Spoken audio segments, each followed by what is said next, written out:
to my asexual life. This is a place to be for education about asexuality, all things asexual, so please subscribe and hit the bell icon right now. Yes, I cover dating, relationships, confidence, self-love and self-care, and in today's episode I'm going to be discussing with you how to be happy being alone without feeling lonely. This is a topic I think a lot of you are going to resonate with. So there's this fear that if we're on our own, that we're going to be feeling so lonely, and that without other people, we might feel worthless, we might feel useless, we might feel like we don't have a place in life, a place in society. We might feel like deeply disturbed that something's wrong with us. We might feel broken. We might feel depressed, nervous, anxious. We might feel overwhelmed with sadness, and we might feel like we're not good enough. That's a possibility. That's one type of reality that could exist while being on your own, right? But if you've ever been, for example, in a narcissistic relationship or an abusive relationship, whether that's a friendship or romantic relationship or other, you will know that feeling of absolute relief when that person has finally left your life. Now, you might feel a sense of relief and complete and utter devastation, and like your heart has been broken in two and torn out of your body, right? You might feel that way as well. But there is still usually this sense of relief that that person is no longer in your life doing those things that shouldn't be being done to you, right? So I want to make it clear that it is better to be alone than to be with the wrong person or wrong people. I will repeat that. It is better to be alone, completely alone, than with the wrong person or the wrong people. Because when we're with the wrong person or wrong people, we end up sabotaging our own life. We end up not being in tune with ourselves. And we end up with a deep loneliness still inside us if we're in connections that are not actually fulfilling our needs. If we come from a background where we've had emotional neglect, for example, we may feel that we're not even meant to have needs, that our needs are reliant on other people, that we have to make them happy, that we have to help them, that we have to give ourselves to someone else in order for ourselves to feel worthy and to feel loved. Hello, nice to see you in chat. So we have to come to the realization that our worth comes from inside of us, and we should not attach our worth to other people and how much we can do for them, how much we can help them, and how much we can be for them. So we have to go through a process of learning to let go of connections that are not good for us, and be willing to walk away and stay away from those connections, however difficult that might be, because only when we take back our own self-worth and our personal power will we begin to be okay being on our own, because we'll know we have our own back, right? So the way you be happy being on your own and alone without feeling lonely is to up your own self-worth, your self-esteem, and definitely your self-love. So what does this look like in practice? It means that we have one job in our life, and that job is to look after our person, which is us. I'm in Matthew Hussey's Love Life Club. Matthew Hussey is the world's #1 dating and relationship coach, and he teaches us to look after the one person that's the only job we have in this world, is to look after ourselves, right? That's the one job we're given at birth. We're not going to be with anyone else throughout the whole of time, from beginning to the end of time, but ourselves. So we need to be focusing not on ourselves from like a really selfish point of view, like we're the only person that matters completely on planet Earth and we don't have any regard for anyone else or respect for anyone else. But we need to know that our main priority in our life is to look after ourselves from a place of self-love, and the only job we have is to look after ourself. So this means if people come into our life that do not treat us well, we have to have the courage and conviction to walk away from them and to stay away from them. This means blocking them out of your life, going no contact or minimal contact if you've got children and stuff like this. And it means focusing on ourselves, right? So when we focus on ourselves, we have to give ourselves self-love and self-care. And the practical things for this is things like just like, like feeding yourself, right? Nutrition is so important. Nutrition directly affects our emotions. So if we're not having and consuming nutrition, as in foods that give us good vitamins, minerals, balances of things to soothe our inner part of our body, then we are doing ourselves an injustice. So we need to start healing ourselves from both the inside as well as the outside. But inside is how it comes first. Self-love is all about the internal system, if you like, and then how you relate to and react to people in the outside world, the standards and boundaries you have. So part of self-care, which is how you self-love, right? You have to prove to yourself that you can look after yourself, that the one person, the job you have, the one person is you, right? You are your own job. You're your own job 24/7, 365 days a year, right? And you have this person in front of you in the mirror. This is you, and you have to look after that person. You don't have to look after anyone else. You're not obliged to look after anyone else. Obviously, in a healthy relationship, you take care of each other usually, right? But your number one thing you have to do in your life is take care of yourself, because if you don't look after yourself, then you can't look after other people anyway, and you can't be helping others when you can't even help yourself. So if you come into a situation where you have to walk away, for example, there's some people that are in abusive or toxic relationships and they have to walk away and they have to be by themselves and they have to be on their own, right? And it takes guts because you feel you're going to lose everything, right? But if you stay in that connection, you're going to lose yourself. I'm sure you can relate to the fact that if you've been in a relationship, you start losing yourself. You start losing yourself when the person in the relationship devalues you, when the person in the relationship is not matching your needs, when the person in the relationship is not giving you what you want or expect. And we can't control other people. So the way that we get back to being happy on our own is by learning to live with ourselves in a way that nourishes our body, mind, and soul. So like I said, nutrition is a very important thing. We need to get into the habit of feeding ourselves every day and saying, what lovely foods can I eat today that's going to make me feel better about myself? What nice drinks can I have? This is not about alcohol. This is about feeding your body with nutritious drink and food that will help your cells to grow, that will help your body to grow and to feel nourished and be good, right? We have to look after ourselves before we can look after anyone else. There are some people out there now who can't even look after themselves, and therefore you can't look after others. If you can't look after yourself, you need to first of all start looking after yourself. Why would you neglect yourself? That's not self-love. That's not self-compassion, right? If people have neglected you in your life, you need to not listen to those people that have neglected you and decide to take back control of your life and start looking after yourself.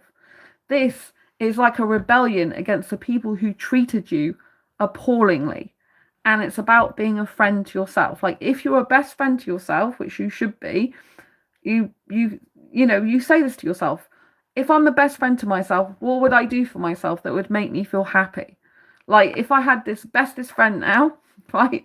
What would that person do for me? If they said I'll do anything for you to make you happy, what would it be, right? And this person is actually you. So you need to ask yourself and be your own best friend. Like, what do I need right now, right? So nutrition is so important. Like, having things that are healthy for our body. Whether it's going to the gym and having protein shakes or whatever, you like herbal teas, things that are really healthy, right, for the body, that fuel the body, that fuel the mind. Water, stay hydrated, so important, right?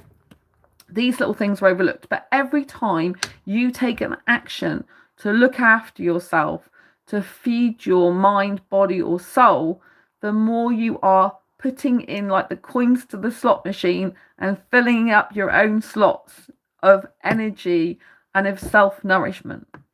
So nutrition is an important thing. The clothes you wear. Are you wearing clothes that make you feel good about yourself? Whether that's comfortable, baggy clothes because you just want to chill the heck out and relax in your own home, in your own company, and you're really like loving yourself, or whether it's something like putting something sexy and beautiful and pretty on for yourself. So it's very, very, very important that you look after you. Someone's asking me in chat, when did I find out I was asexual? In 2014. So, you know, wear some nice clothes, whether that's baggy clothes that make you feel really, you know, like I said, chilled out and good, wear some nice, sexy clothing for yourself. Dress up yourself, make yourself feel good, whether it's casual clothing or it's more sexy, asexy, formal wear, play wear, whatever you want, right? Some asexuals love doing role play stuff, right? If you want to dress up as a pretty princess from like Aladdin or something, go ahead and do that. Whatever makes you feel good about yourself, you should do, right? So clothes are very important. And also hobbies and interests, right? If you're living your passion, then you're going to feel a lot more happier and better in yourself. So get some hobbies, get some interests or passions, or pursue the ones you already have within you, and let that be the fire of your life. Pursue things that make you passionate, because if you pursue things that make you passionate and feel good, you're going to light up the world with your beauty, because you're going to be radiant and you're going to be like, wow, I'm doing the thing I love. And the more you do it, the more momentum you build, the better you feel about yourself, right? It's all about looking after yourself and making yourself feel better about yourself, right? This is all part of self-care, self-love, raising your self-esteem up, and self-advocacy is so important as well. So we take care of the nutrition, which is food and drink. We take care of the clothing, also exercise to keep the body going. I'm getting my body a lot stronger now by doing the weight exercises. You might have noticed, because that's ones my physiotherapist gave me to do. Well, the physiotherapist I had before I've gone to the pain management team at the hospital. So I'm doing that to strengthen my spine, because I broke 2 bones in my spine. But when you strengthen your body, even if it's in small ways, you actually feel stronger in yourself and able to look after yourself better, which gives you the confidence to be on your own more. The reason why we feel we can't be on our own is because we feel we need to rely on other people. We cannot be ourselves with ourselves. We cannot look after ourselves. We need some external validation from someone else.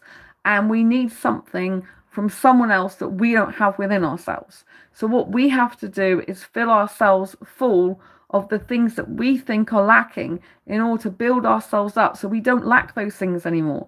So we're self-reliant and we don't need an external source to validate us, to make us feel good about ourselves. We're just really feeling good in our own soul. But I would strongly recommend you get a hobby or an interest, because I've seen people when they're on their own. And if you're just crashing in front of the TV, like with alcohol and stuff, that is a slippery slope, right? It's not really fulfilling any purpose. You might feel good in the moment, but then afterwards you're like, well, I'm not really doing anything with my life, right? So do something for yourself. Go out and meet people at through meetup.com. Go to pottery classes, go to painting classes, go to hiking classes, hiking meetups if you like that type of thing, you know, social meetups, whatever it is. Give other things a try. Bring new fresh energy into your life. By taking these steps and going out into the world to meet different people, you're saying that I'm strong enough to approach other people on my own and to make connections. Even if it scares the shit out of you, go and do it, right?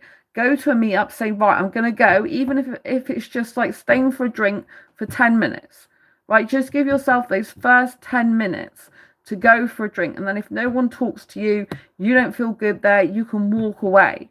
This is how you become more confident in talking to other people socially. You go and get your drink, so you've got something to focus on, your drink, right? You got your drink, and then you can start approaching people and talking to people, even if you're not feeling good. And once your drink's finished, if you don't feel good about the people around you or the environment, you can leave. But unless you get yourself out of your comfort zone and challenge yourself, you're not going to see what you're capable of. And when you stretch your comfort zone and you see you're capable of far more than you believed you were, you then become more confident in yourself, by yourself, with yourself. If you're only confident when you're out with someone else and not on your own, then you're going to rely on other people. We need to get you out of the mindset of relying on other people and into the mindset of relying on yourself. Right? So it's so important that you're nourishing your body, and then you're nourishing your soul with your passions and your hobbies and your interests, that you're also getting out of your comfort zone, challenging yourself to do things that are very difficult for yourself in order to achieve a different result you've never achieved in your life before, so you can see what's possible and that a different life for you is possible. I hope this is making sense. So only when you start doing different things and you start growing in confidence will you be able to believe that you are fine on your own. They say you're the sum of the 5 people you hang around with the most, right? But if you end up being on your own, if you end up, for example, leaving a bad relationship, right, and you're totally on your own, you have to maybe go overnight, you just have to pack your bags and leave, right? You're totally on your own. You have to start from scratch again, right? The fact you do that for yourself is an act of self-love and self-care. But you're like, where do you go from here? You start by being a best friend to yourself. You start by having the things and giving yourself the things that connection never gave you. You start putting into your life and yourself what that took out of you. Because by building yourself up, you're building yourself up for success and happiness. So if they, for example, you went to movies with them and they snarked at every movie you picked, go to the movies by yourself on a self date, choose whatever movies you want and enjoy the process. Anything that they said that's negative to you, you counteract it with the opposite. If they said something about your looks, you go and get clothes that make you feel great and that you look good in. If you don't like your looks, you go and get a new haircut. You go and get a wax or whatever. You change your appearance for yourself, not for someone else, if you're not happy. You need to change the things you're not happy with, get out of your comfort zone and challenge yourself to push for your fears so that you can have new ways of being in life. You can have a new sense of confidence and self-esteem. And then you need to actually dive more into the hobbies and interests that you want so that you can start to grow those sides of your life. So you're literally learning and growing as well as nourishing what already exists within you but needs to thrive and needs to flourish. I hope this is making sense. So also personal and professional development. If you're growing yourself, this grows your mind, which gives you different ideas in life, which can help you understand there's new ways of being, right? And if you do leave and you've got no other friends, you're the sum of the 5 people. Rise up England and Wales. Yes, totally true, Richard. So you're the sum of the 5 people you hang around with, right? But it's better to hang around with yourself than with abusive or people that are not aligned with you or your values or your morals or beliefs and ethics that go against those, right? And when you're aligned with yourself, then you'll start to feel a sense of inner peace. Once you start realizing you don't actually have to have anyone else in your life, you can be with yourself. And sometimes it's good to just take some time out and be with yourself. The more you can rely on yourself, the more you can nourish your own soul, the more you can understand that it's okay to be who you are, that you're not broken, there's nothing wrong with you.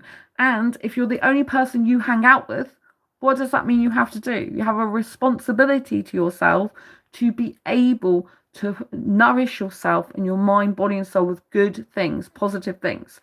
So in case you didn't know what's happened, I had to walk away from someone who I'd been in a long-term friendship with, very close, because they ended up not being good for me in the end, right? It was not good. It was not safe for me to be physically or mentally around, not good for my mental health. I wasn't physically or emotionally or safe around them, basically. That's put it bluntly, right? And so I had to walk away, and that took a lot of courage. Now, years ago, I wouldn't have been able to do that, especially as I have no other in-person friends. and I had a lot of help with my disabilities from them, right? So I was quite reliant on them, right? So the difficult decision was that I had to leave that scenario, knowing I've got no other in-person friends, and knowing that I had to do it, because at the end of the day, right, if you stay in a situation with a friend, acquaintance, or love of your life, or whatever, if you stay in a situation where that person is not healthy for you and you tolerate their bad behavior, then you are allowing them to continue that bad behavior with you, and they have power over you, right? So Richard Evans says, same, lass. I've been single like 10 years now out of choice. Yeah, it's nice to have you here, Richard. Yes, it's very good to be single out of choice. There's a lot to be said for being single. So I had to leave that friendship that I had for years with that person. It was a shock. Their behavior was a shock to me. It was out of the blue, right? But there had been issues, difficulties I'd had with that connection that I'd tried to address with them multiple times, and they denied there was anything wrong. Richard says, I'm not wasting time no more. And I think that's very true, right? Because we can waste our time on other people when they're not a good fit for us. So, with the wrong people, yes, it's very important to not waste time with the wrong people. But that takes a degree of self-worth, doesn't it? You get to the point where you're like, okay, I've had enough. I'd rather be on my own than tolerate this bad behaviour, because it's just going to make me miserable. So my patterns years ago I would have been tolerant of the bad behaviour.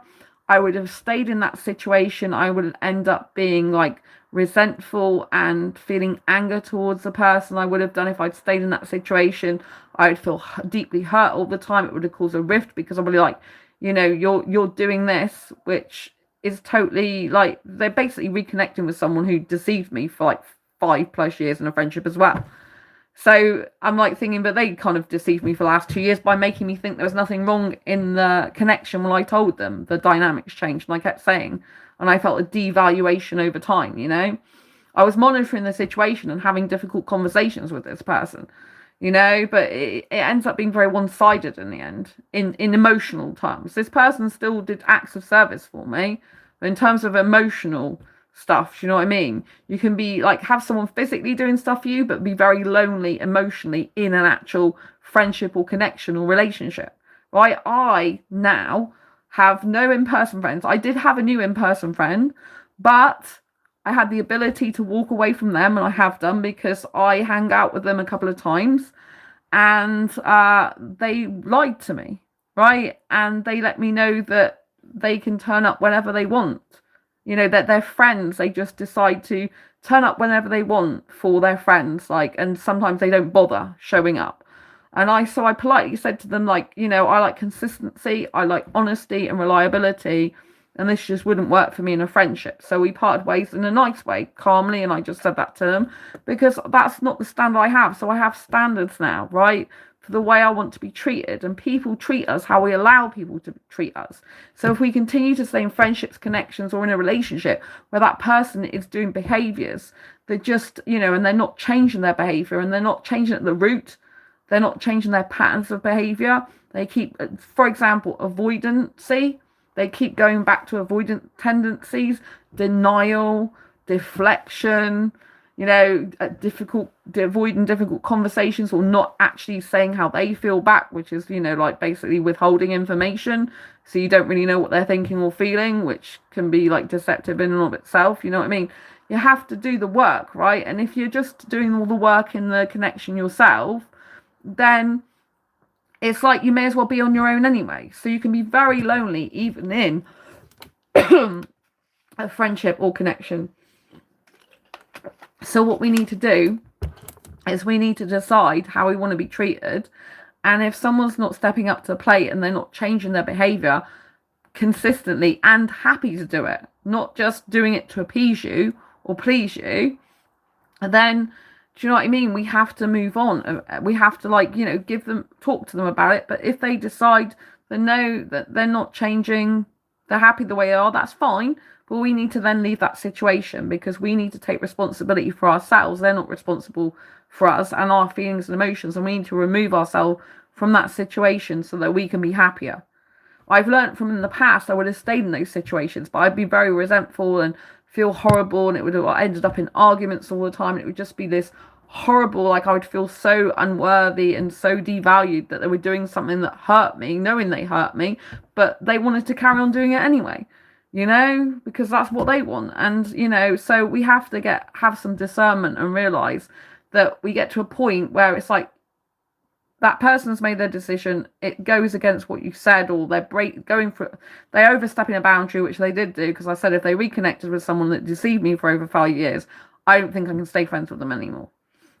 But instead of just being like having an adult conversation, there was a lot of deflection and nastiness and stuff like that. So from their side, so I wasn't safe, I'll just put it like that. Richard, get the immigrants out and look after our own. So I don't agree with getting the immigrants out and looking after our own, because I'm not against immigrants at all. I actually get attracted to younger foreign guys. So for me, like, I can't even possibly say that I'm attracted to foreign guys more than British, even though I'm British, right? So I don't want people who are immigrants to leave our country. Do you know what I mean? I just believe that people in our country should be looked after as well as people who come into the country. I don't think someone from a different culture or religious background or caste or anything doesn't deserve to be in the UK. I think it depends on their circumstances, and if they've been through the legal process, and if they've had to flee for their lives and stuff. I've actually had training on refugees. We're diverting onto different topics here. So do you know what I mean? Like, I don't get into politics. I don't usually talk about it on this channel because there's absolutely no reason for me to go into it. I don't follow it. I'm not interested in it. But I am a human being, and I care about other human beings, and I do get attracted to foreign guys. So if I was in a relationship, I'd choose a foreign guy. If foreign guys can't even be in this country, that's no use to me, because I'm not attracted usually to British guys these days. Plus, loads of our NHS workers, a lot of them are Indian, foreign people in nursing homes, care homes, a lot of them are foreigners. There's a lot of people that are foreigners that actually have jobs in the UK that even British people don't even want to do. So, and I've had people work for me in the past when I was a manager, and the actual foreign people were a lot more hardworking than the British people were. So, do you know what I mean? So anyway, I don't watch the news. So if you're going to start talking about the news, I don't watch it, right? I haven't got a TV license. I'm not interested in politics. This is about talking about being on our own and being happy on our own. So I want to get back to the subject matter, not detract off on that, right? But a human being is a human being at the end of the day. But I need to get us back to focusing on the topic, not talking about news, not talking about politics, which one's right, which one's wrong, right? Back to the subject matter, right? So we need to, in order to be happy being on our own and feeling good about being on our own, we need to realize what our own values are. So obviously you've all got different values in this chat, right? We need to find out what our own values are, what our own needs are, what our own lifestyle is. We need to get really super interested in ourselves and how we work best, right? Because if we want to have harmony in our life, we have to be in touch with ourselves, our emotions, our life, and we have to like who we are as a person. If you don't like who you are as a person, then you need to do the work to change yourself, right? You need to do the work to change yourself and work on yourself for the parts that you don't like about yourself. And if it's other stuff that other people are talking about, it's all just noise. If they don't like something about you, that's okay. You need to accept the fact that not everyone's going to like you. Instead of looking for the approval outside, you need to give yourself the approval to be happy, to be on your own, right? So since the friendship connection ended with that person, my life is so much more happier. I feel a great degree of calm and inner peace, because I know by building my body up and my strength up, I can look after myself very, very well. I'm feeding myself nutritious food every single day. I'm on this channel doing lots of different types of videos for all my community people here, right? I really love being part of this community. I really love growing this community. I really love all the comments, likes, and shares. I really love being part of a community. So whether it's online or offline, something that can be beneficial is to be part of a community, right? But you shouldn't rely on a community for your happiness. And if you can be a leader and create community yourself, like I've done here, then you can have a sense of responsibility, a sense of achievement, and you can feel good that you're fulfilling that. So I personally get motivated by a sense of responsibility and a sense of achievement, because that's what motivates me. So being happy, being alone is all about finding out about yourself. It should be a time of self-exploration where you get to understand yourself on a deep level, what you like, what you don't like I said, what your values are, what your lifestyle is. And you need to align with people who are like you, or at least complement you. Because if you're attracting people always that are at odds with what you like, or that have different values to you that are just not compatible, they're like deal breakers, that make you feel uncomfortable, that make you squirm, that make you don't feel good inside, but you feel you have to accept them if you accept that person. If that's going to go against your morals, values, beliefs, and ethics, then you have to detach from that person if it's not going to make you feel good. Because life is too short. So we need to be having discernment. We need to let connections go, even if we don't have anyone else, in order to value ourselves. Because the more we do that, the more we value our self-worth. So recently, like I said, I had a new friend, but I let that person go because they weren't honest with me, and I value honesty in a friendship, right? There's another guy that came into my life about 48 hours ago.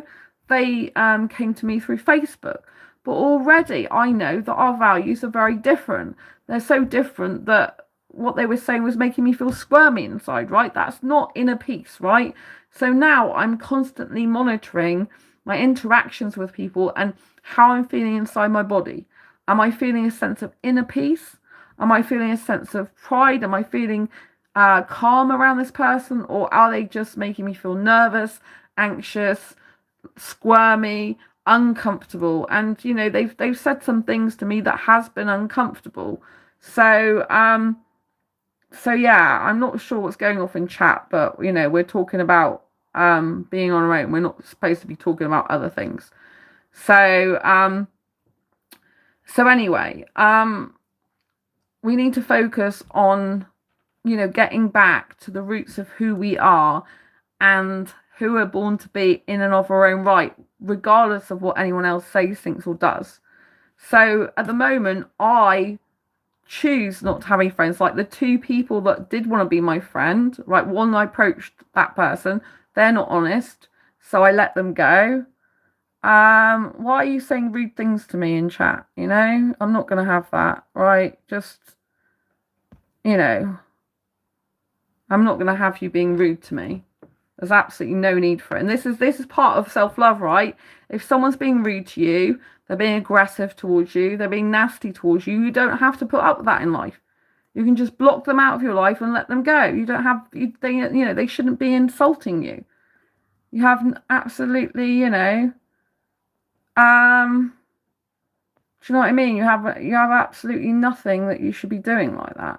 You know, you don't have to put up with that rubbish. You know, at the end of the day, if you're just going to talk about drugs on my channel, excuse me a minute, I'm just going to get rid of this because I don't have anything to do with drugs, and I'm not happy people talking about drugs on my channel.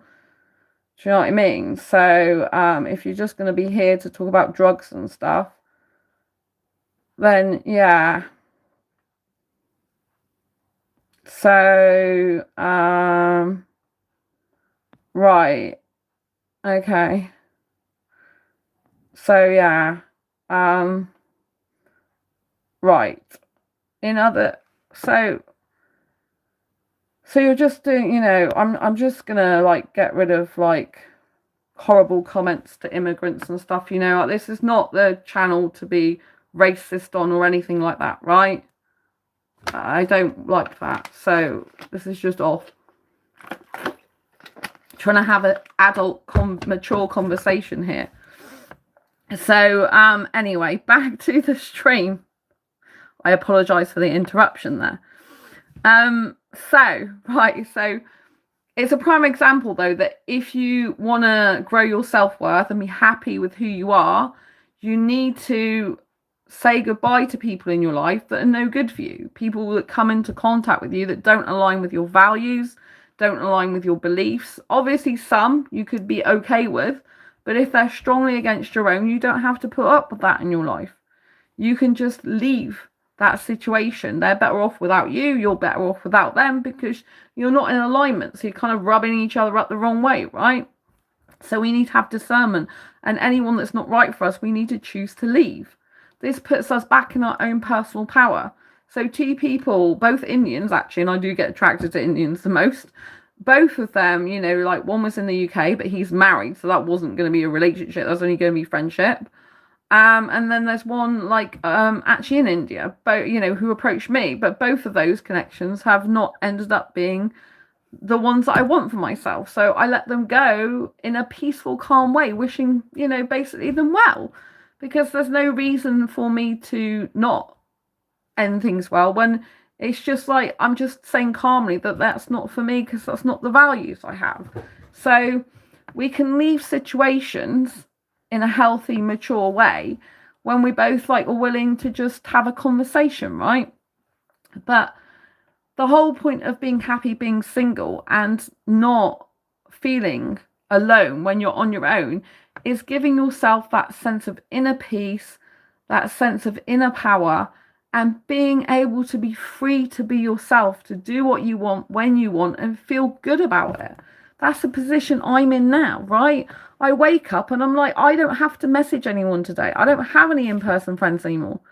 And to me, this is actually liberating because I don't have to think about someone else. I don't have to worry about someone else's feelings, just my own. I don't have to worry about, you know, them helping me and me feeling guilty if they hurt their back or something like that, right? I don't have to be dependent or reliant on anyone but myself anymore, which feels so good. I feel a lot more stronger in my own body because I'm doing exercise for myself now, right? I don't have someone in my home anymore. There's just me in it. I usually don't like people in my own home, right? So it goes back to just me, and I can feel warm and fuzzy and good about myself. So every day now, I'm focusing on like my health. So whether that's doing weights and nutrition or both a lot of the time, you know, depending on what my day is like. So health, nutrition, all comes under the same bracket, really. I'm focusing on personal development. I've been in training for like 5 hours earlier. So that was a long time. And so that helps grow my mind. And I have to say, that's with the Matthew Hussey from the Love Life Club. So Matthew Hussey is the world's #1 dating and relationship coach, right? He is the top, best of what he does. And I am in his Love Life Club membership. And he did a free training earlier. There was for people outside the Love Life Club. But also I got the VIP to that, which is just for VIP members who've bought that, right? And I've been with the Love Life Club itself now, membership, for over a year. And since May last year, 2024. We're now in September 2025 when I'm recording this, right? And my life has completely changed in a good way for the better since being in that club. Because now I can happily say that I'm really happy being on my own. Not having any friends right now in person at all whatsoever. Not having anyone messaging me every day anymore. And just being by myself because I'm fueling my mind, I'm fueling my body with what feels good for me. No longer do I have to feel unworthy because someone else isn't like matching my needs and they're thinking, well, what's happening? I'm no longer anxiously attached to anyone because it's just me. I can just do what I like when I want. I can listen to whatever positive music I want, dance around my room if I want. I can go on my laptop and do whatever I need to do. I can upload endless videos to whatever I can do to this channel of my life.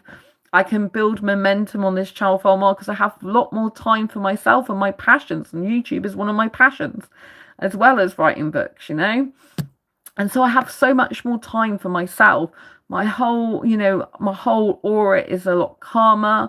I don't have to worry about another person and what time train they're coming on or what time train they're going back. And, trying to do shopping with them. And like, it was great at the time. They helped me a lot, don't get me wrong. But there's always some downsides to some things sometimes that you don't really think about. But when you're on your own and you think, wow, I'm relaxed now. My body's stronger. I can get what shopping I want when I want. I don't need to compromise with anyone.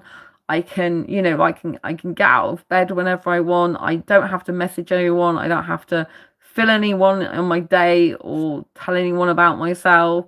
I can just really enjoy my life, and I can pursue my hobbies and interests for me, and I can just feel good, right? And if I'm plowing myself with positive affirmations every single morning as much as I can, I missed the morning.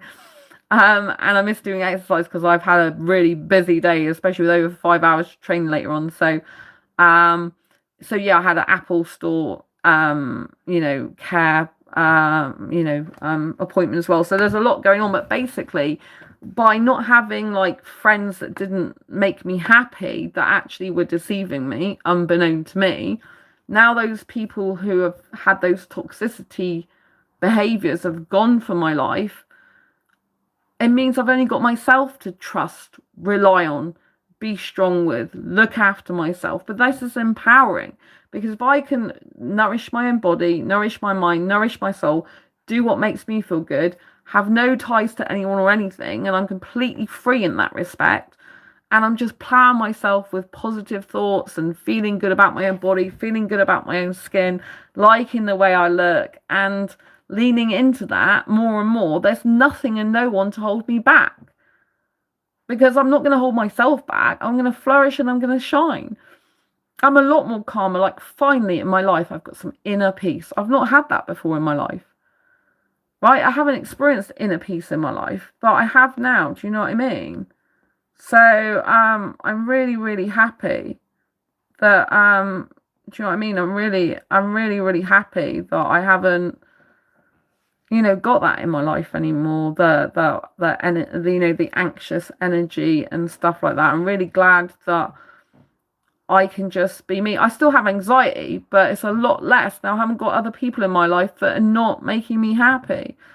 Where a connection is one-sided, for example. They don't want to spend as much time with me as I do want to spend with them, or they don't take as much interest in me, or the interest comes with conditions, if you know what I mean, and stuff like that. Do you know what I mean? So it just feels so good to be just chilled out by myself. I feel I can get my shopping done, get what I want, what I need, when I want. It's no big deal or hassle a lot of the time, especially now I've got my free bus pass, which that person told me I couldn't get, which, they clearly lied. I don't know if they did it intentionally or what, but, I've got a lot more freedom now to be able to go out and do what I want, to be able to look after myself better because I'm getting my body stronger, to be able to just feel alive. But this is work I've done on myself. By being in the love lifetime, I've done a lot of work to realize when I need to walk away from people that are hurtful to me, that overstep my boundaries, that are not going to change, or they're not going to make profound change from the roots, right? They're just going to make superficial change, right? I've done a lot of work on myself to realize my self-worth and value, and that if these people are not going to treat me well, even if they've been good in some ways to me, right, then I need to leave that situation. And by actually leaving and having no one else but me, it means I'm totally reliant on myself, but it feels so good. It feels freeing, because no longer am I tied to anyone else. No longer do I have to depend on anyone else for anything, or rely on it, or even be in someone else's life. And at the moment, I'm feeling great about that, because, I've had 2 long-term friendships, both of which have ended basically in deception from their end to me. It's horrible.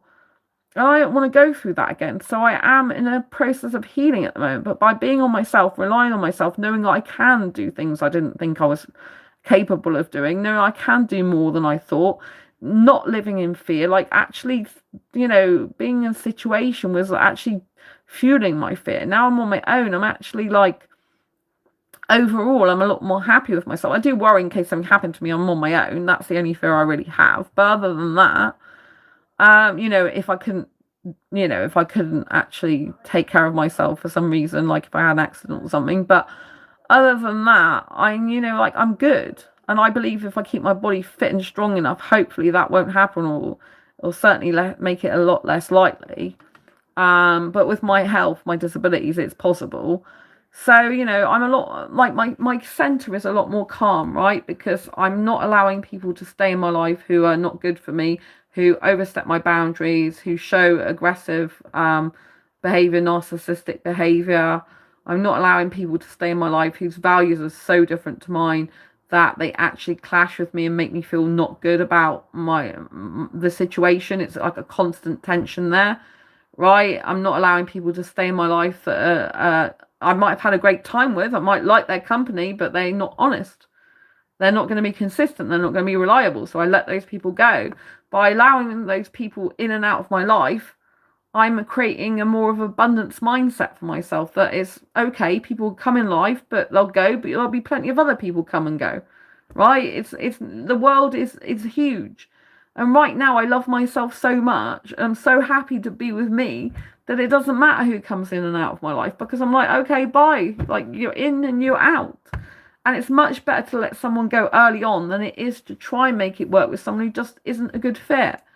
Right? In the past, I've had people that are very different to me, very different values, very different lifestyles. And while I can make it work with someone like that, it's actually why should I even be trying to make it work and straining myself? Why shouldn't I just find people who've got similar values and mindset to me, so that we can live more in harmony with each other, right? And all I want to do at the moment is just chill out by myself. I'm literally reducing my cortisol levels, which contributes.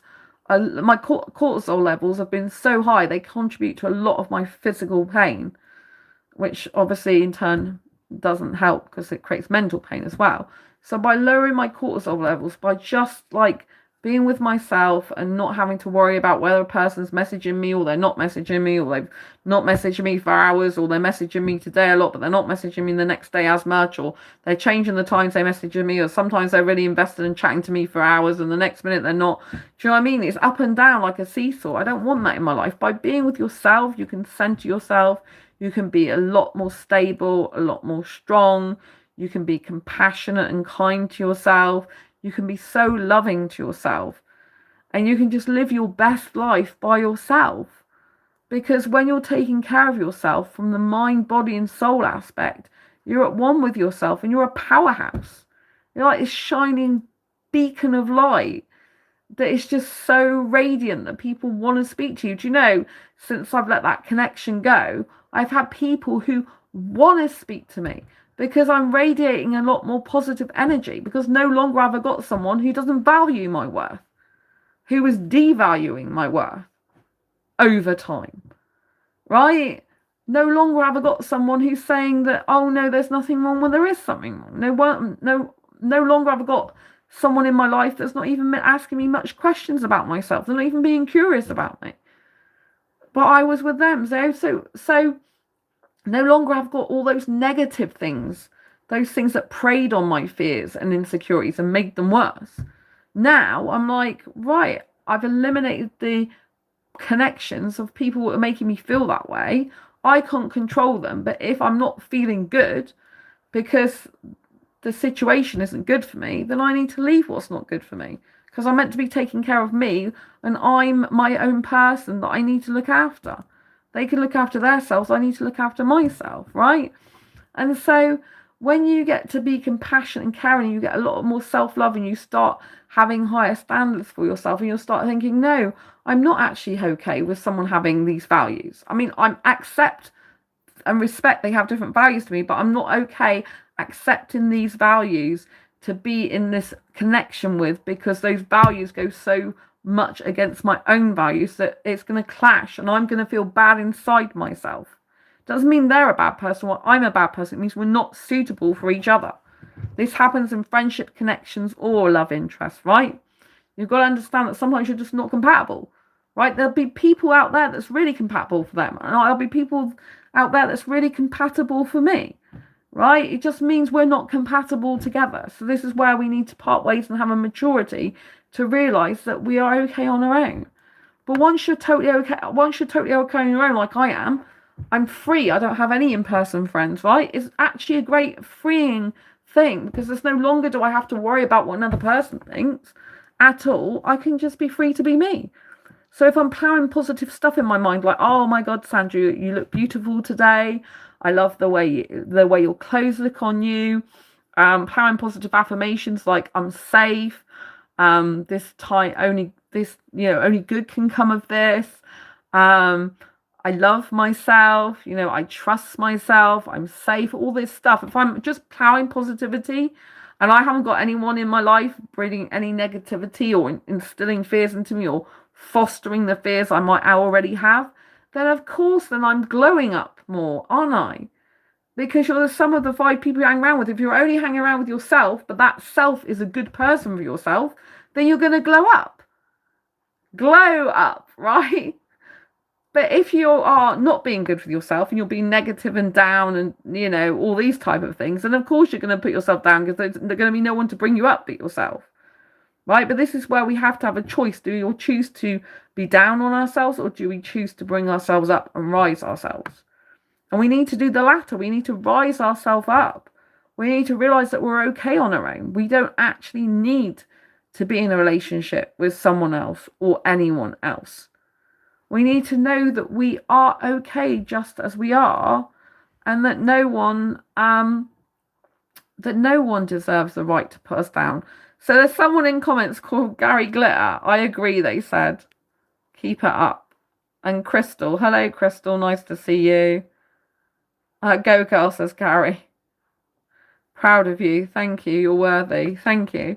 I've just seen the chat because it wasn't going up. For some reason, my phone, it doesn't flick up. I have to touch it, move it down. So thank you for your lovely comments. I appreciate you.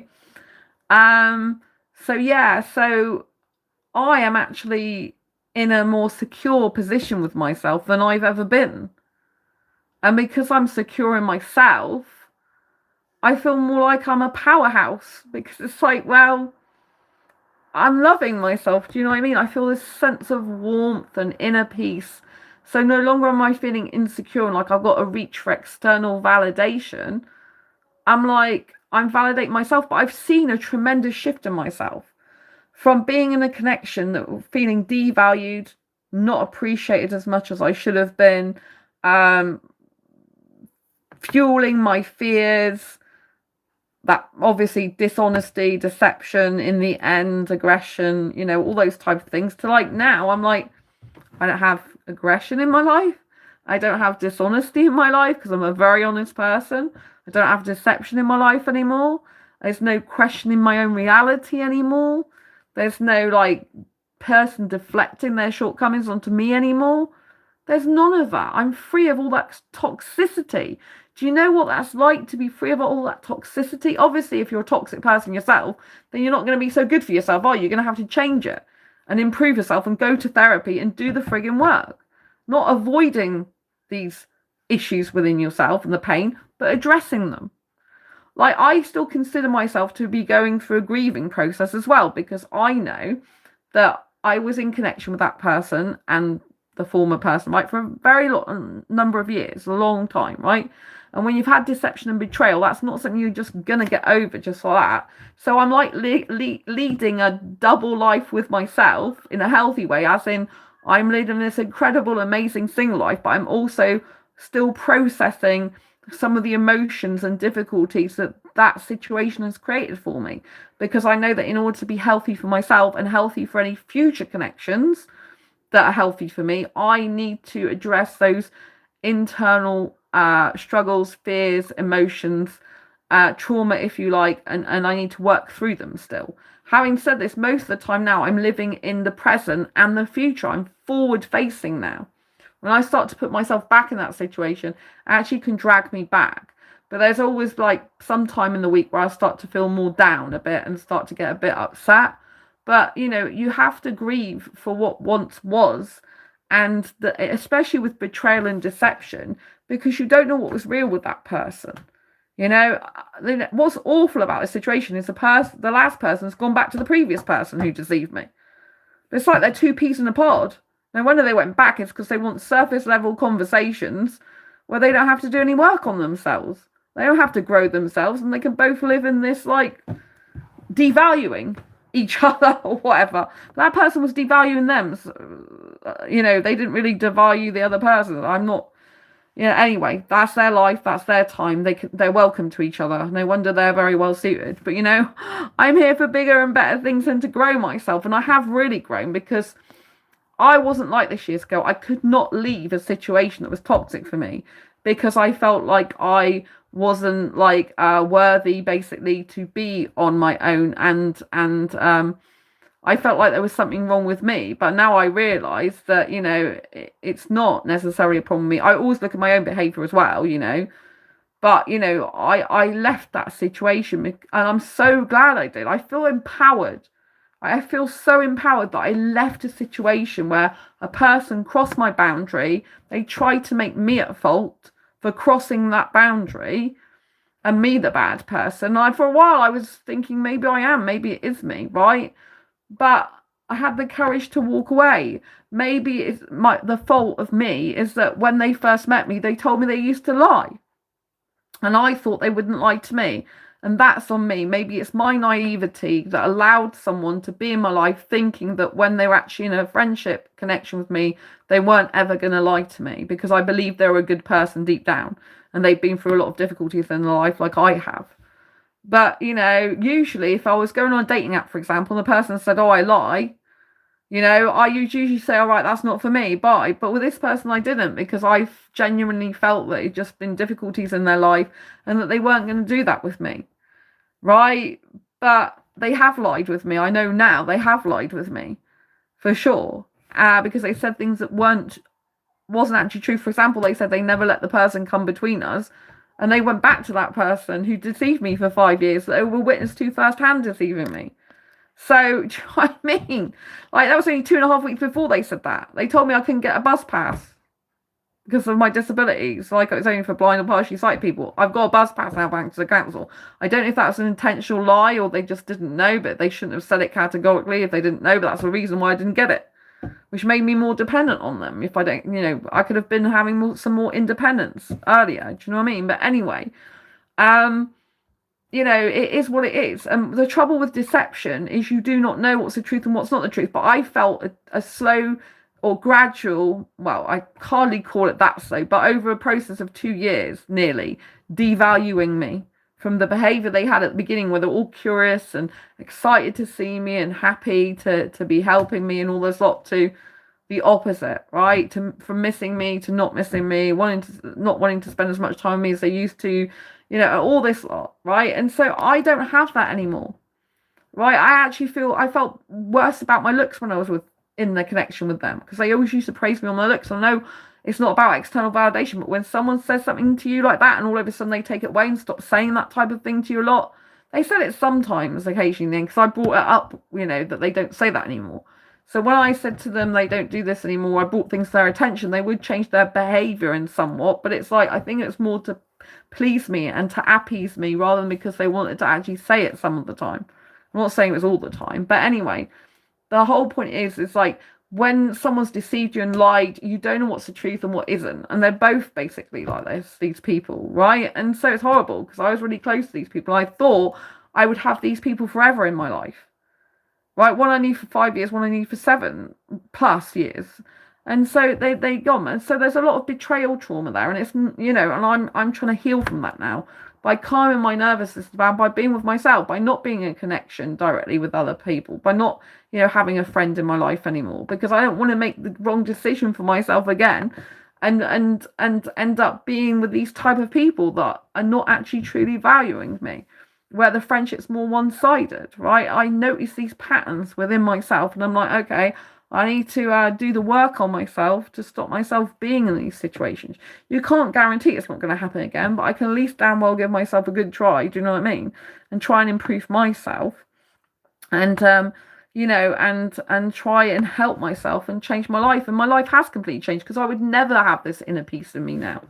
Years ago, like before I joined the Love Life Club, in May last year, I did not ever have this inner peace within myself. I could be on my own and I could still like my own company, but I didn't have inner peace. I didn't have this centered inner peace where I'm literally sat on the toilet and I'm just thinking, just sat on the toilet. Not from going to the toilet, but from having the extractor fan in the background, just purring nicely. Like, my flat is calm. I'm sat on the toilet. I love the toilet. A toilet is like my refuge because I've got disabilities. I spend a lot of my life in the toilet. But I'm sat on the toilet. I'm not really concentrating on the toilet bit. I'm just concentrating on sat down, feeling like, oh, I've got a nice place and the shower's over the bath. I've got a nice heart like bath mat, although I really need to replace that soon because it's getting a bit worn now. Beautiful shower curtain, and I'm sat there like just chilling out, hearing the purr of the extractor fan thing. All is calm. Like, all is calm. It's just so calm and peaceful. I haven't got someone coming in and out of my home anymore. I haven't got someone else like who I have to work around. You know, they obviously, like, they had to work around me. I'm not saying my disabilities are not easy. Like, this person did a lot for my disabilities, and that wasn't easy for them. I do acknowledge that, right? It's important to acknowledge that. Like, it's not easy. My disabilities are very difficult to live with, to be with, to do things for. I like things doing in a certain way. I'm quite fussy about things.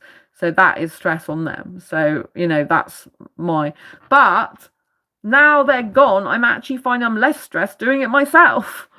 And I can do it the way I want it without worrying I might be upsetting someone or stressing someone out. I can just do it with myself, and I'm finding I'm getting things done more quicker and efficiently and effectively. And like, I don't, you know, I can carry like stuff on my shopping trolley, and I'm not really limiting I have limits on how much I can carry, but I can usually like carry a lot more in my shopping trolley and things than a lot of the time when I was with them, like in a comfortable manner, you know, like I don't restrict myself. I'm like, yeah, you can get this, that, and the other. And so, you know, I don't have to worry about another person. It's actually helpful for my disabilities. I'm not going to focus on someone else. I just got to focus on me. And so far, I seem to be a lot more efficient and effective at just doing these things on my own.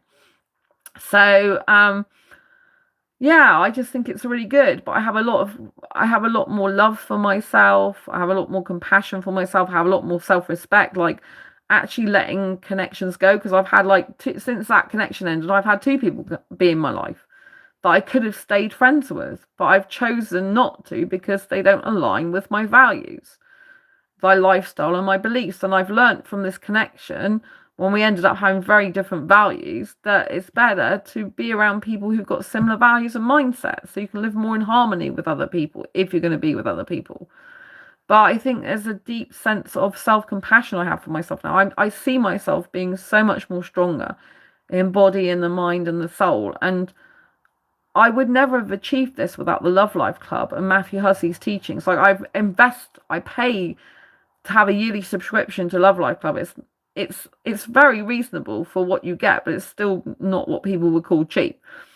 And, you know, I've really seen a profound shift in myself. I've never had inner peace, and now I've got some inner peace. And I actually thought that I would be a lot more upset with that connection ending than I have been. Like, I do have some upset moments, but overall I have a lot more joy, a lot more peace, and a lot more happiness, and a lot less anxiety, because no longer am I in a connection where I'm feeling devalued the whole time, and like it's more one-sided, and I'm like, my emotional needs are being neglected. And like, that person doesn't even value my worth that much. They're not even that curious about me anymore. Since I've not had that connection, like I said, people are recognizing my energy. I'm having strangers ask me questions about myself. I had this older woman, she was like sat on the bus and she couldn't stop talking to me. I was trying to get off to go to the supermarket, and I stood up to get off the bus, and she's still asking me questions. She asked me questions about this channel, actually, even though she was an older lady. And it's just constant questions like, oh, you're an author, like, what's your name? What's your name? Oh, that's good. Like, and then she's like, I saw YouTube. She's like, oh, right, okay, like, what do you do on there? Like, what's your channel videos about? What do you do? Like, you know, blah blah blah. And have you got a disability? I see you've got a bus pass, so you must have a disability. Like, you know, blah blah blah. And it's like, you know, like, someone you probably wouldn't think would be that talkative, she just couldn't stop talking to me. But that's a good thing, because it means I've got a better energy about me now, because no longer am I looking down and I'm thinking, oh, being next to someone who's not even asking me any questions about myself and being curious about myself and feeling like I'm not worthy, I'm not enough, or there's something wrong, or they just don't care about me enough. I'm actually being around people now who can feel my energy and me being happier. I love my body a lot more now. Like when I was around them, I wasn't feeling so good. But now I'm feeling a lot more better. I'm not a skinny girl, but I'm still feeling so much better in my body. One is obviously because I'm getting stronger. Even though I'm not skinny, I'm not aiming to get skinny. I'm just aiming to get my spine stronger, because I broke 2 bones in my spine last year. So be able to get my spine stronger is really good for me. I've got fibromyalgia, it hurts me to do exercise. So I get pain when I do exercise.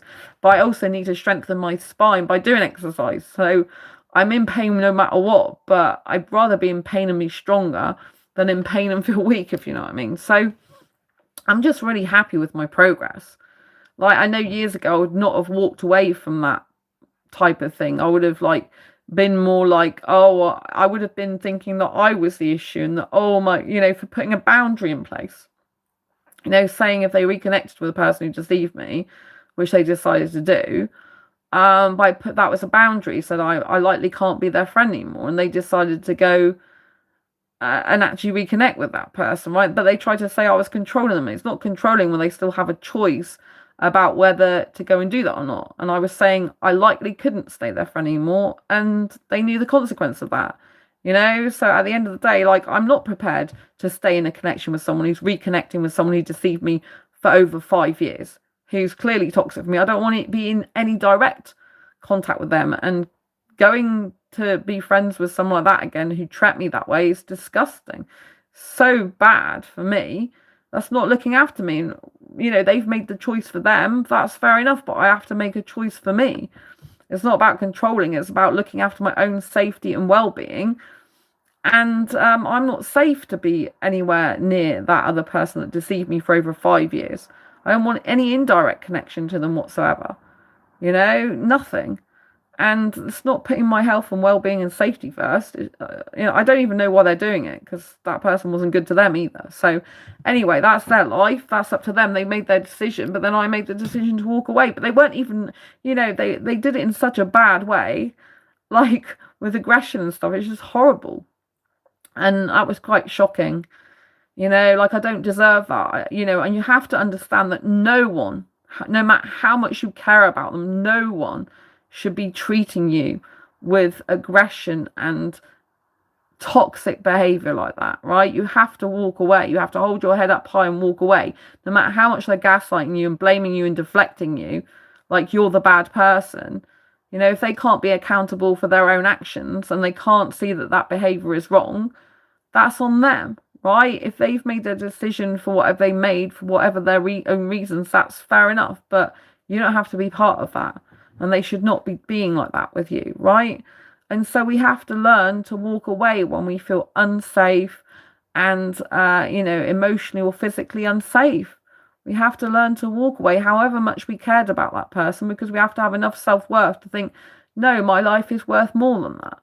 Right, initially when I started had the thought of no friends, I started going into a spiral about suicidal thoughts initially, like, oh, I'm gonna have no friends and I'm not worthy, no one likes me, blah blah blah, right? But then I understood that no person ever is worth my pain like that. No one is ever worth my tears.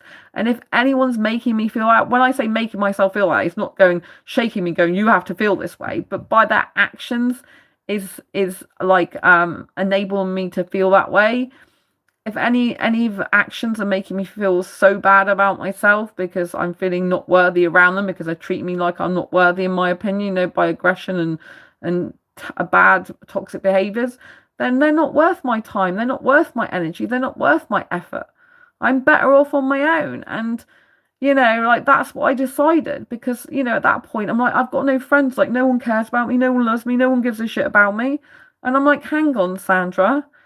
This person you've known for years, and they're making you feel like this because they've been bad to you. Their behavior's been bad to you. Why are you carrying this? Why, no man and person is ever worth your tears like this, and for you to feel this bad about yourself. If their actions are making you feel this bad about yourself, that says a lot more about them than it does about you. You have not behaved like they have behaved towards you. You have literally tried numerous times to talk about a difference, the dynamic shifting. They weren't prepared to talk about it. They just kept saying over and over again the same thing. Nothing's changed, which was a deception and lie from them. And they were gaslighting you and blurring your reality for all that time. You were right in the end, because at the end of the day, their behavior proved you were right. And so, you have every right to walk away from that situation with your head held high. You are not the one in the wrong, even though they try to make you feel like you are, right?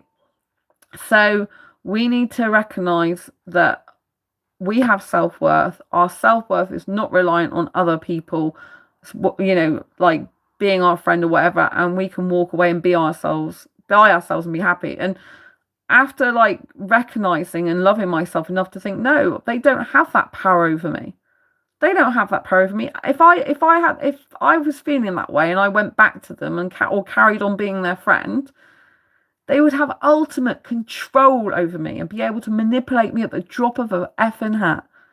Like, because that's what people do who know that you don't value your own worth. They will use it to control you and manipulate you. Right? Because if you're feeling so bad, it's basically kind of reinforcing their own belief that they think you're in the wrong when you're, because you're not valuing yourself enough. So you can't like live without them, which is wrong. Of course you can live without them. And we have to understand there's been times in our life when we've been alone and we lived without a person, so we can do it again. Actually, I think this is the first time I've never had any person there in person for me. And I'm like, I'm actually really loving it. I'm thriving in it now, because I'm like, wow, you're in your own personal power now, Sandra. You can kiss yourself as much as you want. You got more time to kiss yourself, more time to look gorgeous for yourself, more time to work on your passions, YouTube and your writing. You got more time to do the exercises to make your body stronger. You've got more time to like focus on your own life and yourself. Your anxiety is like melting away. Your cortisol levels are coming down. You're just chilled. You're a lot more chilled and a lot less stressed. And it's like such a relief. Do you know what I mean? When you finally break free of deception and that you didn't even fully know was there, and you finally break free of someone who's not been honest with you, and you finally break free and you just look back and think, I'm glad I've left. I'm really glad, because now I'm in a position of personal power with myself, and that person no longer has any power over me whatsoever in that way. So yeah, I'm still legally connected to this person, unfortunately, in some way. So at the moment, that's as it is. So I can't 100% never ever speak to them again in my life, I don't think. But you know what I mean, which is not great. But at the end of the day, that would just be a formality if I have to deal with that. And I love my life now. My life is so much more better. I'm so much more happier. And I think it's good when you take your personal power back and you can realise that you can be on your own for a long, long time. Like, at the moment, I'm not even interested in having to have any friends. Like, I'm quite happy if I don't have any friends for a while in person. Like, because if you've been in friendships that have ended up in deception, lies, toxicity, then, you might have a pattern where you repeat the cycle over again and attract to someone else. So that's what I'm really trying not to do at the moment. So I'm trying that if I do end up connecting with someone, but I realise they're dishonest from the beginning, red flags, I just like part ways with them politely, because I do not want to be in a connection with someone ever again where I am, ending up like having someone deceive me again. Basically you can't control other people's actions. You can't say that's never going to happen again. But I want to try, I want to just like be by myself more than I need to be with anyone else, if that makes sense. Do you know what I mean? Or connected to anyone else. I think it's really important, because if you're so reliant on yourself, then you don't have anyone else having any sort of control or hold over you. They can't manipulate you, and they can't put you down, even if they're not verbally putting you down. If they're devaluing you, it's like putting you down over time. Do you know what I mean? In a devaluation way. Like not wanting to spend as much time with you, not missing you anymore, not being there for you as empathetic as they might have been at one point, not valuing your worth and seeing you as an inspiration, but more like seeing you as a burden, all this type of thing, you know? That's all toxicity, it's all negativity, it's all very draining. If you're in a connection with someone who's avoidant, it just constantly drains your energy. Do you know what I mean? It's like being in a one-sided friendship, basically. What's it end up being emotionally, that is, you know? And it's just like, I'm so relieved to not be part of that anymore. I'm so relieved to just be free to be me. Like, my life's a lot more simple now, but also more vibrant and energetic, you know? And I'm actually really happy I don't have any in-person friends at the moment. I don't actually want any directly. You know, like, I'm open to still having it if the right people come along. But otherwise, I'm not actually needing it, if you know what I mean, which has been different. And at the moment, I'm kind of the opinion I don't really want it. I'd rather just be on my own because I want to do some healing. I want to do some, like, feeling myself, my own body more, being in my own spirit more, and leading my own life, which is a more simplistic life, you know, just knowing what I need to do in my life and getting on with it and doing it, and then the rest of the time just chilling. I'm literally putting health and happiness and nutrition above everything else, really, and maintaining this channel and my other ones and just being happy being me. And if I don't get as much done as I would like to do in a day, I just say it's okay. I don't berate myself. I have a lot more compassion for myself, and I'm like, I'm just chill. My whole life at the moment is just lowering my cortisol levels and chilling the heck out, right? And just being confident and feeling good in myself. You know, I mean, it's wonderful. I mean, the amount of people now that takes an interest in me more because I guess I feel better in myself. So people are noticing that about me. You know, no longer am I looking to them for like comfort and care and attention and to even take a genuine curious interest in me. I'm now like, I'm very centered with myself, so therefore other people are more interested in me, and by not having that person in my life, I'm now focused on like making connections with other people, even if it's just when I say connections with others, it doesn't have to be a friendship, it can just be talking to someone, you know, and that can be really empowering. It can be more empowering actually having a stranger ask you loads of questions about yourself, because you're like, oh, that's really nice, clearly I'm an approachable person and people like being around me. Do you know what I mean? So I would urge you to lean in to your beauty, right? Lean into your essence and your being, right? Get to know yourself. What do you like? What do you dislike? Get to understand what it feels like when you're around someone who's not healthy for you personally. It doesn't mean to say they're not healthy for someone else, but not healthy for you. Like, what do you feel in your body? For example, someone that wanted to be friends with me, they started saying about all the different animals and birds they like to eat. Well, I don't eat red meat, pork, lamb, or beef. I still eat chicken, turkey, and fish, right? And so you could be like, well, you used to eat some animals and birds. So, well, fish, and I don't eat animals, fish and birds, basically. But I do have leather shoes, and I do have a case for my phone, which I think is leather. But anyway, it might be PVC, actually. But so I'm not like completely animal free, right? But I don't personally feel comfortable with someone who goes around eating every animal under the sun. And that really just doesn't feel good to me. I respect their decision. I think it's fine if they want to do that for themselves, and other people will love that, but it's not who I am. I don't like it. It feels uncomfortable, and I feel like I'm squirming around, and I feel bad, right? I don't feel good in that connection. I feel like I'm connected to someone who goes against my values, you know. And so yeah, and some of the animals they would eat I've had as pets, and I just, you know what I mean, I just can't stand that personally, right? It doesn't mean to say they're wrong for someone else, but it's not feeling good for me, and so I have to listen to my own body. If I'm feeling anxious about that, and if I'm feeling not good about that, I can't stay connected to someone where I'm constantly feeling not good about something that's fundamentally about who they are and their values and what they like to do. It just doesn't work. It rubs me up the wrong way, right? And that's not a reflection on one person being bad or worse than the other. It's just the fact that we're not compatible.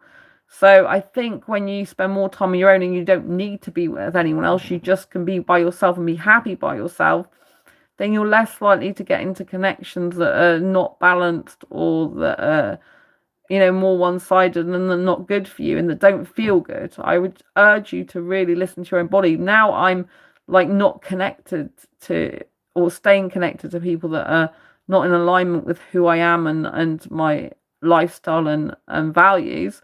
It feels better. It feels like I'm more with myself and I'm not betraying myself. Because the thing is that if you do accept someone else's values as being different to your own, but you're not feeling good about that, it's not a case of like, oh, that's cool, no problem whatsoever. It's kind of a case like, doesn't feel good. Then it kind of feels like you're betraying yourself. And the more you feel like you're betraying yourself and not with yourself, at one with yourself, the harder it is to be with yourself. Because you kind of hate yourself or you don't feel good in your own body because you feel like you're accepting something that really fundamentally is at odds with your internal being. Right? So we need to get out of this mindset that we have to just accept someone for who they are and stay in that person's life. Yes, you have to accept a person's like that and you can't change them, but you don't have to accept the person's like that and accept them to stay in your life if it rubs you up the wrong way and makes you fundamentally in your being feel not good about yourself. Right? You have to let that go and realize there's no problem. There's plenty of other people out there. And if no one comes along, as long as you're making yourself happy and feeling good in your own body, your skin and your mind and who you are, then you're sorted, aren't you? If you're your own best friend to yourself, your own love of your life, you're your own person that's taking care of your person, which is you, then you've got nothing to lose because you've already got the best of the best, which is you for yourself. Do you know what I mean? So it's all about going on a journey of self-discovery to be content and happy with who you are and reacting appropriately to your own bodily experiences. And if someone is already fundamentally making you anxious, for example, if you just met them, ask yourself why that is.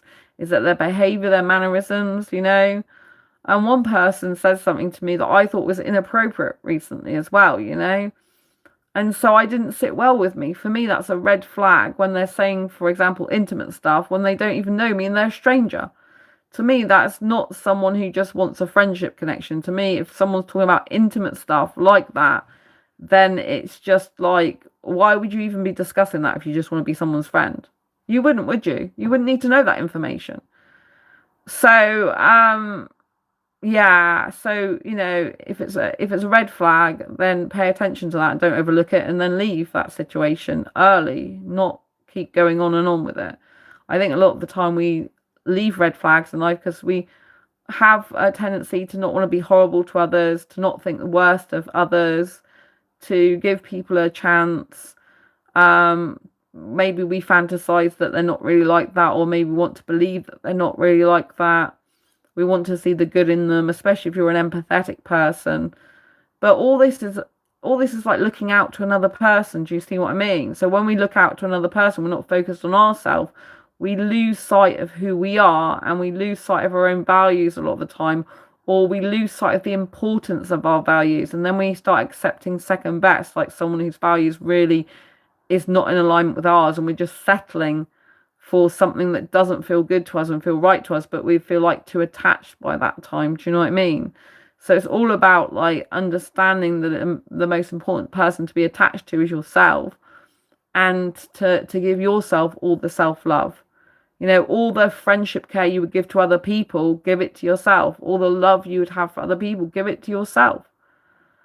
Because at the end of the day, you're the one who's got to live with yourself 365 days a year. You haven't got to live with anyone else all that time, every single second of the day.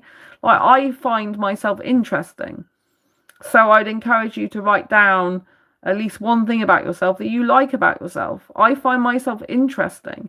And because I find myself interesting, I don't get bored with myself. So every day is like an adventure.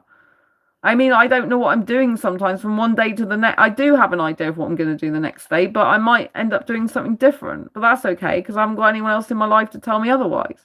I can just please myself what I do. So it's like every day is like a choose your own adventure. yourself, I've got responsibilities, obviously. I know today now, when I wake up, it'll be a shopping day for me. I'm like, you've got to get the shopping done. You're meant to do it yesterday, but I ran out of time. Because being in 5 hours of training, I had to get ready for the training. It was like, oh my gosh. And then I had a phone appointment before that. So, it's a lot. And I didn't sleep much because I didn't go to bed till the early hours because I was busy trying to sort my view thing out with YouTube. I don't know what they were doing. But they stopped me from viewing videos on this channel, other people's on my own, while I could still comment on channel videos, my own videos, or other people's that I couldn't even see. It was a bug, but they were trying to say it's something I'd done. But since I sent a stern but thoughtful email and put to them a very good, strong case of why it was a bug in the system, it's not like something I've done that's wrong. It miraculously came back when I woke up, the views. So I'm really glad about this. I'm glad YouTube finally listened in the end. But it was like a total weird thing. It was just like the views had stopped. I could still comment on people's channels and everything. Like, how can I comment on people's videos I can't even see? So it's like if they'd really restricted my viewership, which they said in chat that they had, which wasn't showing in my actual account, YouTube account, then it's like, sure, they would have restricted me from commenting on any videos as well. It doesn't make any sense. I'm like, I'm sure this is like a technical error because it's not in line with like any of your policy procedure violations. It proves that the type of issue it is, it's not a violation of anything I've done. It proves like really that it's a technical issue. So anyway, I'm glad it's sorted out now. But you have to advocate for your needs. And that's one of the things I was saying earlier, is we have to learn to advocate for our needs. What does this mean? This means sticking up for ourselves in difficult situations. I'll give you an example as well of advocating for needs. So I've got hidden disabilities, right? I've got anxiety, fibromyalgia, CPTSD, spinal injury, and the list goes on, right? And so I had a phone appointment with Apple Care from the Apple store, right? This is a phone appointment, right? And I want to renew my Apple Care. And I got told by the store that I could do that over the phone yesterday now, because we've gone past midnight in the UK. But when I spoke to them on the phone, they said, no, you can't do it till after your cover's expired. And so I was getting a bit like anxious about this. And so I told them I have an anxiety condition. And after they knew I had an anxiety condition, they were more understanding. And I told them, yeah, it can impair my cognitive function, because if I've got new information coming at me, I find it hard to process new information that I'm unfamiliar with in real time. So it can take me longer to understand things. And they're like, oh, okay, well, just let me know if I'm going too fast for you, if you need anything more explaining. So as soon as a person knew that, their tone changed for me, because I can have some behavior that seems a bit odd because of my anxiety to a person who doesn't know I've got anxiety. It can seem like I'm anxious, but they don't know why. But when I say I've actually got an anxiety condition, and it can stop me from processing new information in real time, then they understood, and then they were like, oh, right, sure, yeah, thanks for telling me, you know what I mean? And that's about advocating for my needs. It's not about denying who I am, pretending I'm something I'm not. It's all about being my true authentic self, leaning into that and saying, hey, I need help with this, right? I'll probably need extra help because I've got disabilities. Hope you understand, right? By saying that and living your truth, you're actually empowering yourself, not disempowering yourself, because you're being honest with them, honest with yourself, and you're getting the help you need. And that's about self-advocacy. Writing back to YouTube, despite the fact that I spent a long time in chat with them, and I spoke to a manager and they were still saying the same thing. Like, I might have done something wrong, which I knew I hadn't done wrong. I went through all my history as well and everything. And I by writing an email back to them, that was advocating for myself, rather than accepting the fact that, they said, it could be weeks. It should hopefully, this is a temporary restriction, which should be resolved in a few weeks. I'm thinking, how many weeks? This is so vague. So rather than just taking their face value generic mantra about what could have happened and gone wrong and blaming me when I thought it was a technical issue, I advocate for my needs by being persistent and still saying there's a problem that I believe is technical, and here's why it's likely to be a technical thing, not something I've done, because by the sheer problem of being able to, for example, comment on people's videos, yet I can't see them, that clearly points to a technical error. Because if I had my view restricted from every video, then surely I wouldn't even be able to comment. If someone had like said something that stopped me from viewing, I wouldn't be able to comment on videos. Do you know what I mean? It makes no sense. So, you know, and they were saying stuff like, oh, bots, and you know, you could have used suspicious activity. I'm like, no, there's no suspicious activity. I abide by the rules all the time of YouTube. My videos are very authentic. They're like one of the most authentic people's videos I can ever see on YouTube. It'd be hard to copy me in terms of like, you know, like everything I do, because I'm so raw and real. Do you know what I mean? I'm so unpolished. I don't even wear makeup, for God's sake, as you probably noticed. Like, I'm just here in the moment. Sometimes I'm looking sweaty. Sometimes my food is just splattered all over my plate in a nice heap because I hate cooking, but I love eating. It's like, it's not polished, is it? Do you know what I mean? So, yeah, I like being raw, real, authentic, because I like to show people what can be achieved when you're your true, authentic self. You don't have to be anyone else. You don't have to live up to anyone else's expectations or be someone or something you're not. You can just be you, and you can still achieve greatness in your life, right? If you'd have told me like back in like the beginning of last year that I would be as happy being on my own right now and that I'd feel inner peace, I would not have believed you. I didn't even think inner peace was possible for me. I only felt this since that former connection left my life. Like 3 weeks later, only 3 weeks later, I started feeling inner peace. What does that say about that connection? It says actually it wasn't healthy for me. Even though I thought some of it was, even though I thought some of it was very healthy, I got it wrong, right? I was wrong, and that's partly due to the fact they were deceiving me, because, you know, the connection dynamic had changed, but they made me believe it hadn't. And so then you always question yourself, like, well, what's real? What's not real? Like, you know, I feel it's changed, but they're saying it's not. What's the truth, you know? And your head gets in a spin. And now I don't have any of that. There's no second guessing myself. There's no like having to like try and work out if they're telling me the truth or not. There's none of that pressure, none of that stress. It's just all of that stress. It just like goes. Do you know what I mean? It's gone, and it's just like so good. It feels such a relief, you know, when you're like in healthier dynamics with yourself, basically. And if you're plowing just healthy stuff your own way, like nutrition and fitness, and when I say fitness, I'm not talking about diet, I'm talking about being physically strong in your body, and, you know, and you're just, you know, like chilling out in your own home, and you're just like living your best life for yourself. It's just so empowering, because you are supporting yourself. The more you support yourself in mind, body, and soul, the more you trust yourself. The more you trust yourself, the more you can rely on yourself, the more you gain self-confidence and self-esteem. And when we gain more self-confidence and self-esteem, we stop entertaining people that are liars, deceivers, have toxic traits, have behaviors that are red flags, and that are not in alignment with who we are and who we want to be, right? The more we're in tune with ourselves, the less we're out of tune with those who are wrong for us. And that's the position we want to be in. We want to tune out the people that are wrong for us, the people that lead us down the wrong path, the people that you think are great for you but end up not being great for you because there's deception going on. We have to tune out those people. We have to start being a better person to ourselves in order to attract better people towards us, and recognize more quickly those that are not going to help us in our life.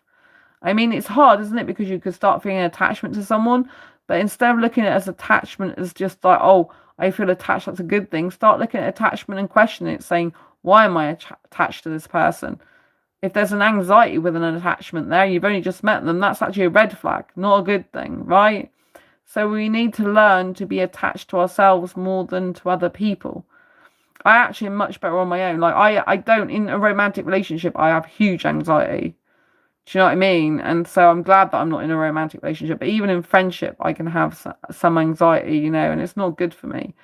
I have learned ways to manage that somewhat, but, you know, some people's behavior, if their behavior is inconsistent, if they're avoidant, then it can cause you to be very, very anxious, right? And there's not much you can do about that if the person isn't willing to grow and to change that pattern of behavior. You know, you have to realize that they are the way they are and you can't change them, and so you have to leave that scenario, right? Because you can't work with someone who won't work with you, who would rather avoid, deflect, not take accountability for their actions, and not sit in their own pain and sort through it. That's why, even though I'm a lot happier in my life, I still feel like it's good to process my emotions over the deception and betrayal and the gaslighting, like when I was telling them that I think the dynamics changed and they kept denying it. That's basically a form of gaslighting, and it's like hard. It's hard to reconcile that inside of you. So, I still work through this stuff. I see a therapist and I like to work through this stuff, but I'm also really excelling in my life. I'm like where I am at now in my life, moving forward. I feel really good. It's only when I look back that I feel really bad, because I kind of my mind ends up going back to that scenario, trying to figure out like what was the truth with them. What did they really think? What did they really feel? But does it really matter? If they made me feel like shit in the end and they weren't good to me in the end, I mean, you know what I mean? I'll never know the truth. Just like the person they've gone back to deceived me for 5 years, I'll never know the truth of them. I don't really know the truth with this person now. It's like I'll never know. Do you know what I mean? But I can know that I was right about the dynamic changing since October 2023, like for 2 years that they were denying. I can know that's true now, because they wouldn't have behaved the way they behaved in the end. They wouldn't have lied to me if they were an honest person, and clearly there was dramatic behavioural shifts in terms of attitude towards me, and so, yeah, that's something that can't really be denied.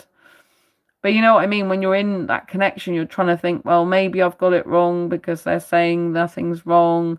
Maybe it's just my mind. Maybe it's just me being anxious. And you try and make up excuses as to reasons as to why you could be wrong, but then you still don't feel you're wrong. But you're like, okay, I was just monitoring the situation, Been monitoring that situation for a long time. But if someone keeps denying your reality, then you haven't really got another reality to work on but your own. And if they're denying your reality and saying that's not true, then you're left with not having that reality anymore, being in the forefront of your mind. This is why it's a mind fuck being with people like, excuse my language, it's so much better to be on your own. Because I'd rather be on my own, forever if I have to be, than be with people who mess with your mind like that. It's really cruel. It's very, very cruel, very, very selfish behaviour, and very, very toxic. No one should ever deny your reality, and especially over, nearly 2 years. It's horrible. They could have saved me all the bother of these 2 years and just been honest and saying, yeah, I agree with you, this is why it's changed, and part ways with me. But no. So, that's not very nice. That's really unkind. But the best thing is now is they've actually done me a favour, because their behaviour was so bad to me in the end that I felt I had no choice but to leave. But years ago, I wouldn't have left, because I wouldn't have had enough self-love and self-worth to walk away. I would have taken what they said at face value, and I would have believed them, because they were trying to make me out to be the wrong person, that I should basically be happy that they're still willing to talk to me and still willing to be friends with me. And I'm like, what the F? That's complete effed up. After the way they treated me, they even had that. They really believed that as well, like in a superior way. I'm like, what the hell? I don't even know you anymore. Do you know what I mean? And I'm like, you have the gall to like treat me like that, to be like, make me feel so unsafe physically and emotionally. And then you think, I'm lucky to that you decide you're still willing to speak to me. I think that person's gone delusional, right? And not got a sense of reality anymore. But anyway, it is what it is, and I'm grateful for the times that they were good to me, but it's just like now it's like, you know what I mean? I mean, some of them were just self-motivated. I mean, motivations of their self, like validation, praise, not because they just wanted to help me, if you know what I mean, which they admitted. So it just feels so good to be like on my own now, and I wanted to do this video to prove that you can actually be happy to be on your own without feeling alone. Like, I don't feel alone. I just feel happy to be on my own. There's a big difference. I feel happy to be on my own, but I don't feel I'm alone at all. This person said in the end, I don't want you to be lonely. It wasn't like, I'm really sorry, my behaviour has been so bad that you feel unsafe, around me, and that I really value as a friend and care about you. It was like, I don't want you to be lonely, because obviously I wouldn't have any other friends without them, and they knew that, right? And it's like, that's just like, sounds like a pity party. Like, they were just pitying me and feeling sorry for me, which is so unhealthy. It's not like it's a true friendship, is it? If that's all they could say. And actually, I'm not alone, and I'm not lonely, because I've got myself and my own best friend, right? I'm not lonely because I'm my own best friend. I value me. I appreciate me. I love my actual kindness, my generosity, my care, my compassion, my empathy, my inner and outer beauty, my honesty, my self-reliance, my strength. I love all this stuff about me. So I'm not lonely because I got me. I don't even think about loneliness anymore, which was not in what was there in the past.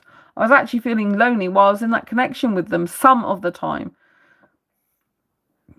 Excuse me, it was up and down, Like, some of the time I'd feel so lonely because they're like, like back in March, they were just talking to me like an acquaintance.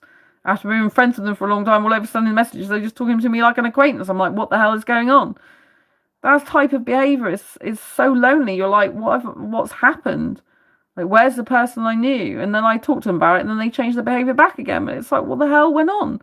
Why did they even do that in the first place? They must have known what they were doing.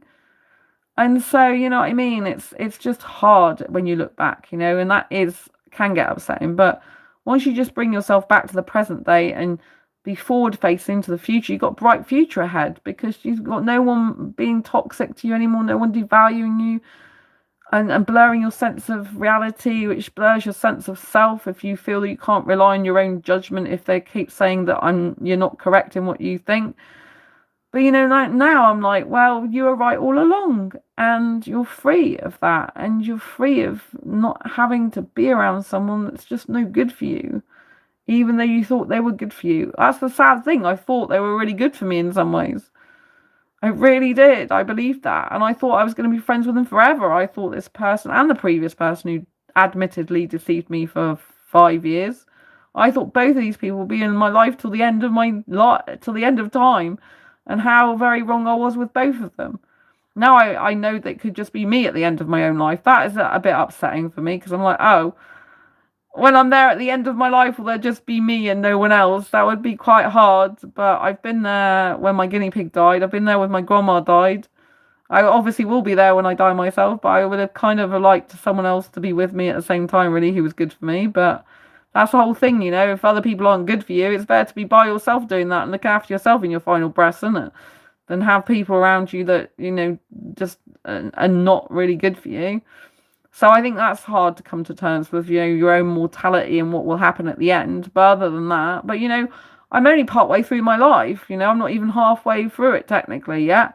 So, because I plan to live to be 100, ideally. So, or more. So yeah, there's all to play for, isn't it? Do you know what I mean? You can change your life in an instant. I can have no friends now. This time next year I could have more, or I could still have none and just have myself and be so even more confident and self-assured. And my career could take off really more, like my online world career. Well, this channel could be just like even greater than it already is. I mean, look at the amount of views we've had in the last 28 days on this channel. Over 94,000 views. That's been the best it's ever been. What's the difference is now I'm happily on my own with no one and nothing standing in my way for my own happiness. Because I'm not standing in my own way. I'm bringing myself to myself. I'm here present with myself. I'm feeling like good in my own body and skin. Right? So, like I told you, I'm in Matthew Hussey's Love Life Club, which has completely changed my life, and that's what's enabled me to walk away from that toxic connection, because I've got enough self-worth now and self-esteem to know that the pattern I had in the past was not walking away from someone who's no good for me, even if I'd known them for years. And it's one of the hardest things I've ever done in my life. Do you know how much courage it takes to walk away from the last friendship you have in person and basically have no one else to turn to or go to but yourself? Do you know what that's like? It's just like one of the most courageous acts you can do of self-love for yourself. But once you've done that for yourself, you're like, my God, I must love myself so much. So much, because to do that and walk away with absolutely nothing and no one in that respect, I mean, I don't know many people that could do that, and I respect myself even more for doing that now. I'm like, damn, girl, you're so amazing to that, so courageous, because this person shifted in a day. Their whole persona shifted. I didn't even know who they were anymore. And it's like, wow, like you dealt with that really well, because you had to make a split decision in the end to decide to walk away from that person who'd been friends with you for years, not knowing they were going to turn on you like that, basically. Do you know what I mean? And to be able to do that, to be able to walk away and take my personal power back and have the courage to do that and conviction to follow through, that is a goddamn good gift to myself. It's saying I'm damn well worth more. I value myself more, I appreciate myself more, and I love myself. I love myself so much to do this act of service for myself, the biggest courageous act of my life for myself, to leave someone who I've been connected to for years, who I felt a deep emotional connection to a certain extent, but that was corroded by the fact I didn't find it reciprocal. So I found some of it sometimes, but really I don't find the emotional side reciprocal enough. And so like you can feel an emptiness there and a sadness, whereas I don't have that anymore, to actually take my personal power back and think, I'm not going to be treated like this.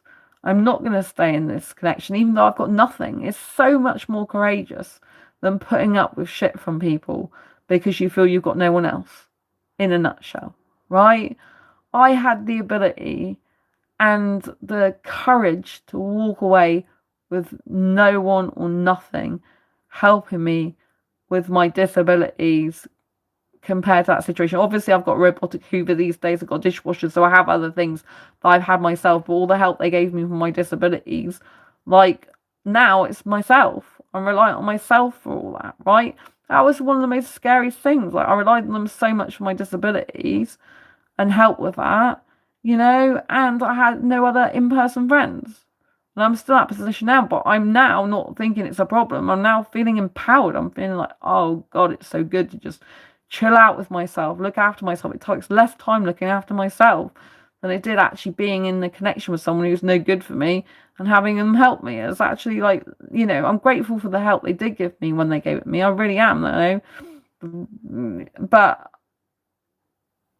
you've got to say, at what cost are you staying in a connection? And you've got to draw a line under it and say that's enough, right? And you don't owe them. You've got to be careful you don't start feeling guilty and think, oh well, they helped me in my life, so there must be something good there and I still must stay because they're doing this for me. Just because they do acts of service for you, that's not love and care in and of itself. Someone can do acts of service from any number of reasons, but just because someone does an act of service for you doesn't mean to say they actually love you or care about you in the full healthy sense of the word, right? For example, you can be in an abusive relationship. I've been in actual abusive relationships in the past, right? And my last, a long-term ex, he was very abusive, right? But he did things for me. He still did some cooking for me. He used to buy me a lot of gifts and stuff like that. But he was still really horrible, like shouting and swearing at me in the streets, at home, punching walls and all sorts of stuff, pinning me up against wardrobes and fridge freezers and all sorts of violent stuff and aggressive stuff, right? Yet, he used to take me out for meals. He used to pay for me to go to expensive restaurants. He used to buy me lots of gifts that made me feel happy in the moment because I'm getting the gifts I want. Do you know what I mean? And like I said, did some cooking for me. So someone can do acts of service for you, buy you things, but yet still treat you like shit. So just because someone does those things for you doesn't mean to say they really love or care about you. It can actually be a way of keeping you under their spell, if you like, and more dependent on them, because you're like, wow, where am I ever going to find anyone that ever does this type of stuff for me ever again? Like, where am I going to find a guy who buys me all these gifts that I want, like buys me loads of presents, that takes me out to expensive restaurants? You know, where am I going to ever find a guy like that? And so you stay for the wrong reasons. You're staying for the acts of service, the gifts that money can buy. And they'll tell you they love you while simultaneously being really verbally abusive and physically aggressive and chucking things and punching things, you know? So just because someone does something for you doesn't mean to say that you owe them anything, right? At the end of the day, you have to let it go and think, well, I'm grateful for the stuff they did give me or buy me, but at what cost did that come at? Or what cost would that come at if you stayed in that connection just based on that?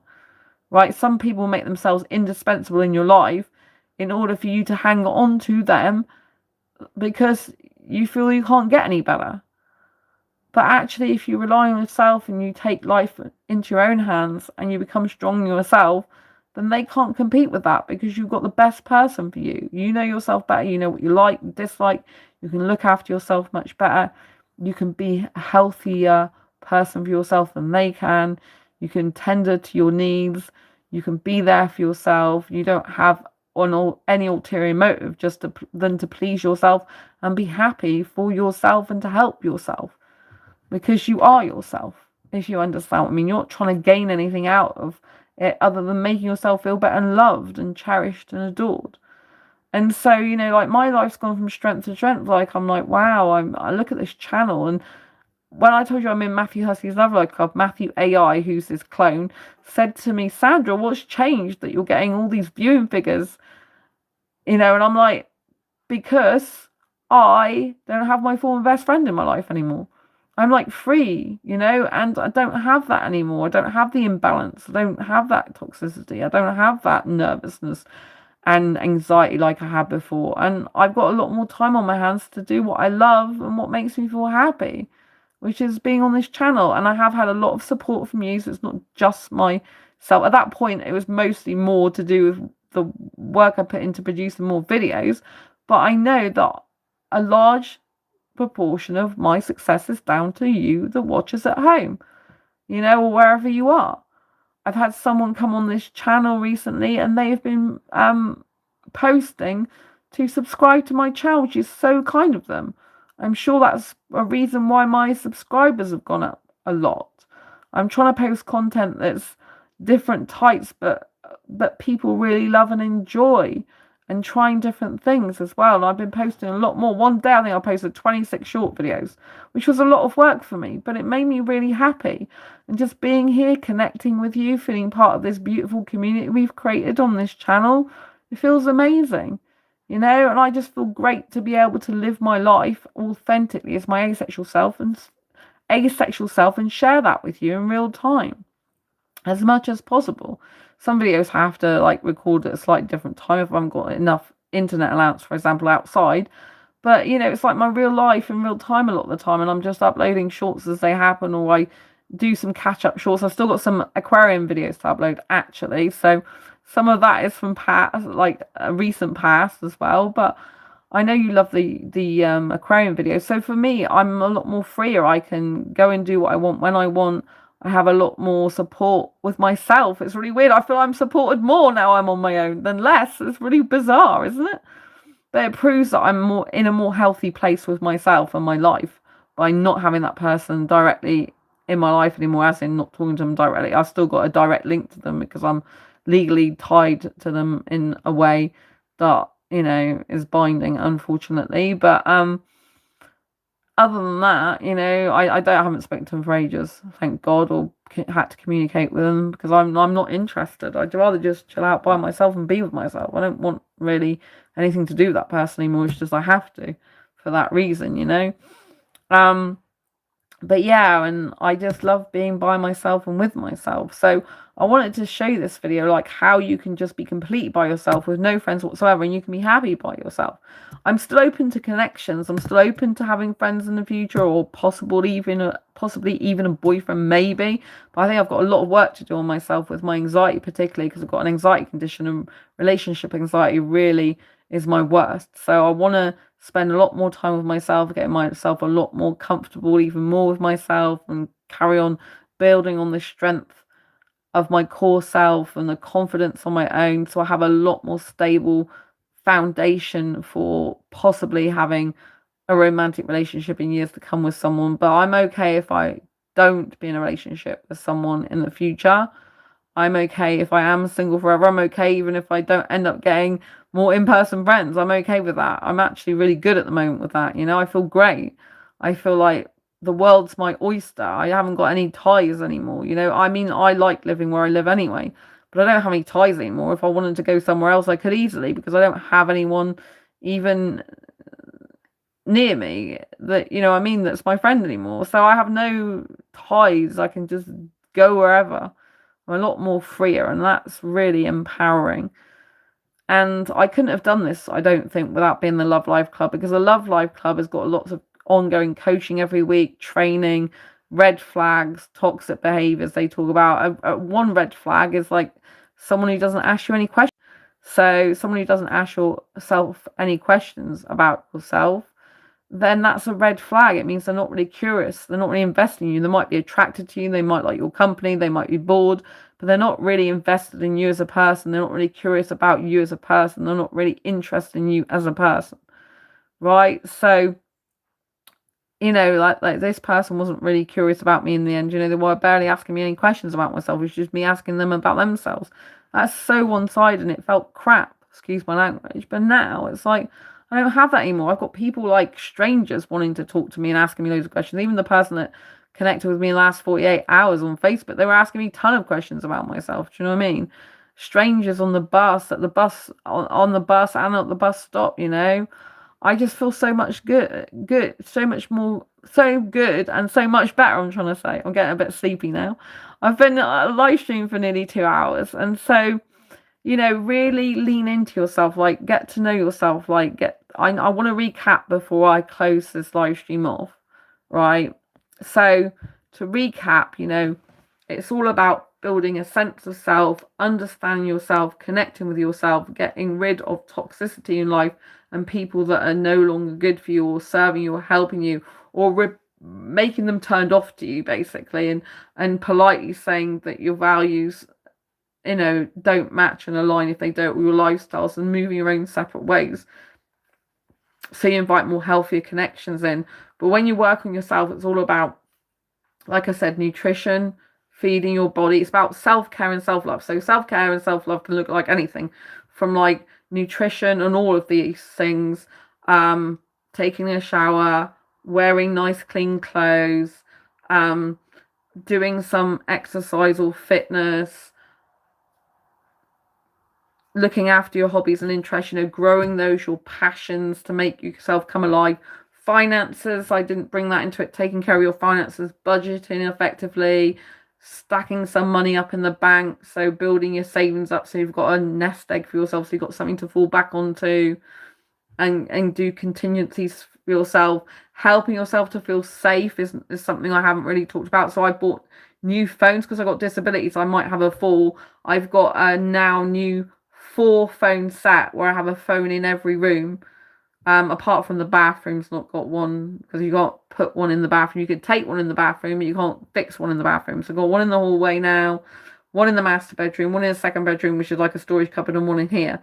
So this is about helping my own safety. So when you advocate for your needs, when you do things for yourself, for your nutrition, fitness, safety, finances, your personal and professional development, growth within yourself, when you advocate for your needs, all this is acts of self-love and self-care.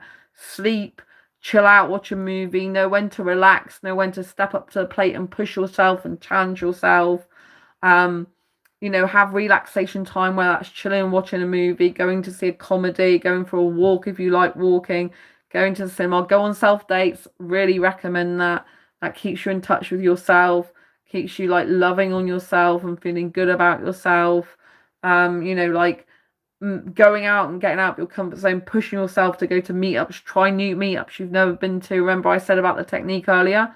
Go and challenge yourself, go to a bar or a pub or a meetup, go and get yourself a drink, buy a drink, stay with it for 10 minutes. If you don't like it and you feel like this, I'm not feeling good, then you can leave that situation, drink up, leave that, but you've given it a shot, yeah? And try and meet different people and new people and put yourself in different situations. Go places you've never been before on your own to grow your confidence that you can look after yourself. Like travel more on your own to grow your self-confidence in that respect. It's all about enhancing your own capabilities and giving yourself challenges that allow you to see that you can do more than you think you've ever been capable of. And this will boost your self-esteem and will allow you to feel better about yourself. And then the connections that you still got, you need to be monitoring your body, like what feels good, what feels off, what doesn't feel great anymore, what makes you feel like, oh, a bit repulsed, what makes you think that something's off, right? We need to pay attention to that and, either like spend less time with that person or less time in that connection or decide to disconnect from it, right? You don't have to disconnect from everything. Like we can have acquaintances that might not be as good for us, for example, as close friends are meant to be for us, right? And stuff like this. But even acquaintances, like be careful. Like if you see red flags, are you going towards those red flags or are you going away from it? Are you self-contained unit? When you make yourself a safe contained unit where you're taking care of all your basic needs, this is like food, shelter, warmth, clothing, all this type of thing. Get all your basic needs then. And your emotional needs, are you nurturing yourself? Are you giving yourself time to grieve, to be in your pain and your tears, to work through it, to bask in it if it was to go through you, because you've got to go through pain in order for it to come out of you, otherwise it stays in your body, you suppress and repress it, and then you burst it out in ways that are unhealthy later on. So are you allowing yourself to sit in your pain and tears? Are you working through that emotional stuff?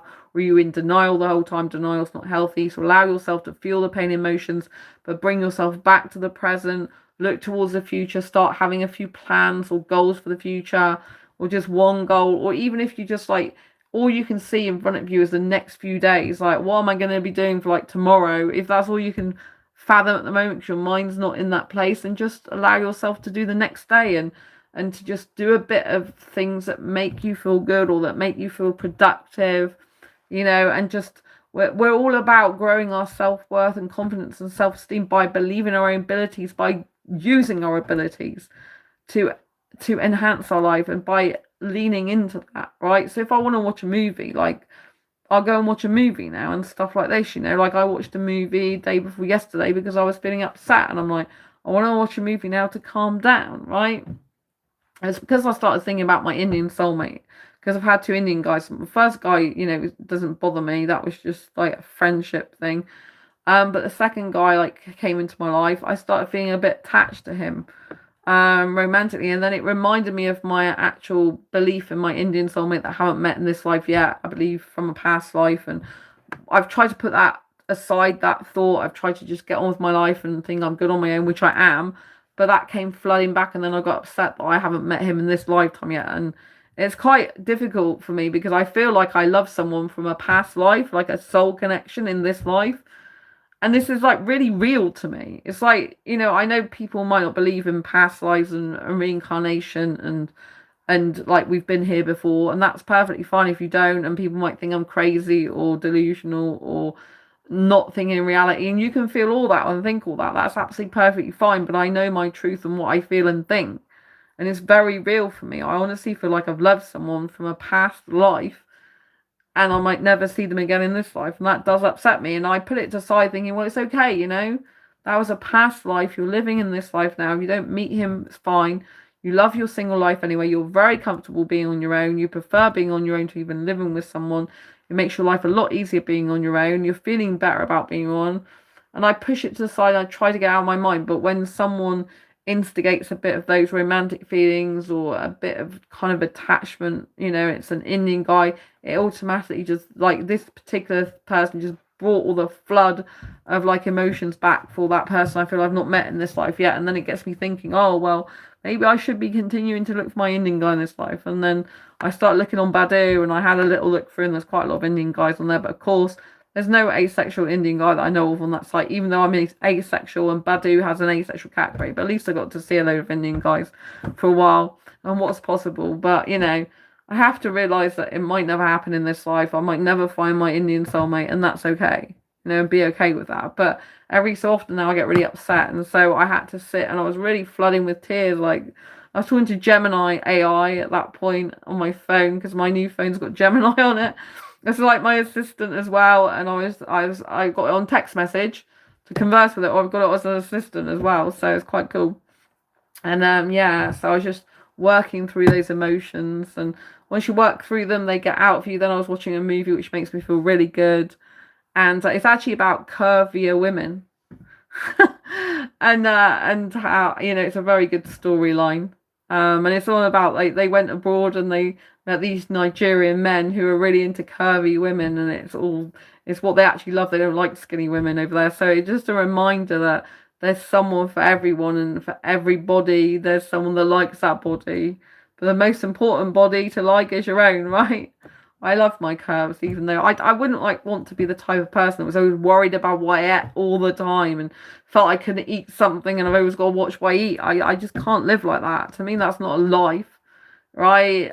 You know what I mean? I've always been, the majority of my life, I've been a curvy girl, so I don't really think that's going to change. And I'm really into being stronger in my body. That's really important for me. So I'm really trying hard to make my spine more strong, make my legs more strong, my thighs, and I'm succeeding in that as well. Like, I can get up off the floor. Like, when I went to the aquarium, I could like much more easily get up from the floor by myself without any like struggling to get up, because I'm making my like legs stronger, which is really good.